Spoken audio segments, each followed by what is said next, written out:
Hey, it's Barry from the Collecti-Bros podcast, and we're going to talk about Real Fishing Days of Summer. An appropriate game to pick up and play this time of year. All the fun of fishing without the sweltering heat, bug swarm attacks, or 10 pounds of sunscreen, right? Maybe not.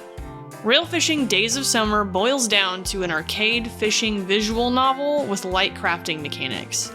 It follows the story of 3 grade school friends in their last hurrah spending time in a relative's cabin, completing out a long tattered fishing journal, and fishing to their heart's content. The cabin's nestled in part of the woods that seem to have a mysterious quality about it, and a more mysterious boy that befriends them. Spoilers, he's God.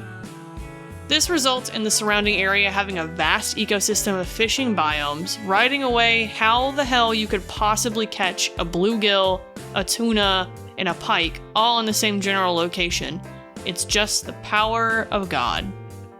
This game has over 40 fish to catch, lots of areas to explore, an aquarium to place fish inside to grow and release to catch even bigger ones, rod, reel, and lure crafting, cooking, a point skill system, special story quests as well as side missions and fishing challenges.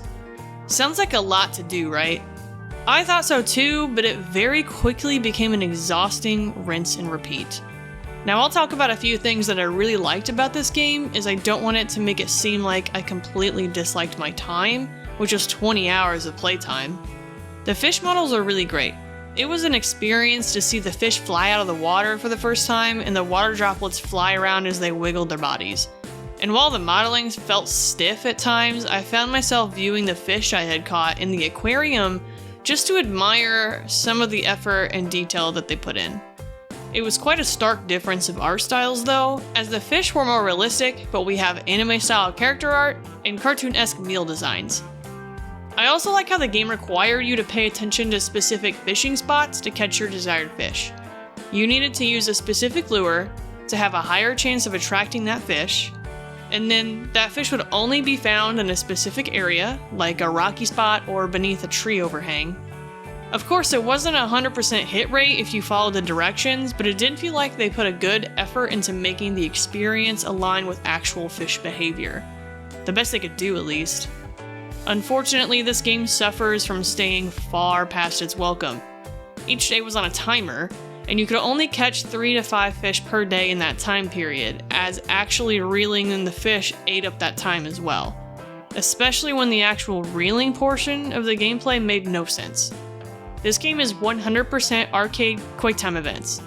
Every single fish behaves the exact same way, and the same 6 buttons get pushed. But even when I would have a completely flawless run and hit all my QTEs, the fish's distance indicator grew and it somehow swam out further? The fish combat, if you will, felt artificially lengthened. I couldn't figure out for the life of me what I was supposed to do other than hold the R2 button and smash some QTEs. And the most you could do outside of that was craft and upgrade your rod and reel to be stronger, but even that had no real variation. And while the crafting was great to be included, it really wasn't anything deep. Make sure you have some items and craft it. All the rods and reels are basically the same, even though they claim to have better bonuses in speed or power. The only actual difference was casting distance. So if you're looking for any kind of in-depth crafting system, you are fishing the wrong game. And while I didn't expect there to be an actual story, I will give it some credit for being decently creative. 3 best friends, fishing out their last summer, making friends and having experiences with the local shop owner and her grandchildren, discovering the history of the boy who was tied to one of our main character's uncles from long past who owned the cabin, going out and finally reeling in that mystical white sturgeon to finish off the summer with a bang. It was quaint and it was more than I expected, though most of the time nobody plays fishing games for any semblance of a story. Overall, I would have a hard time recommending this game if you wanted to play it through to the end.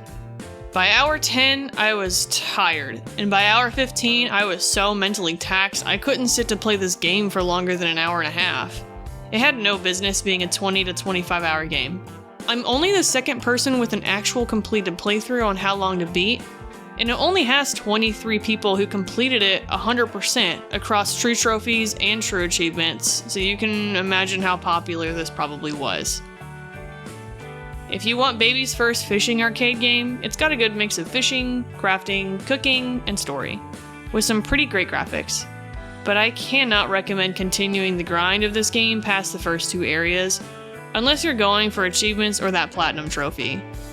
That's all on this one. Thanks for watching, and let me know down in the comments if you played this one before or you actually want to play it after this. Don't forget to hit the subscribe button and check out our channel for more video game content. Stay safe, stay oppressed, break that glass ceiling, and until next time, Collecti-Bros out.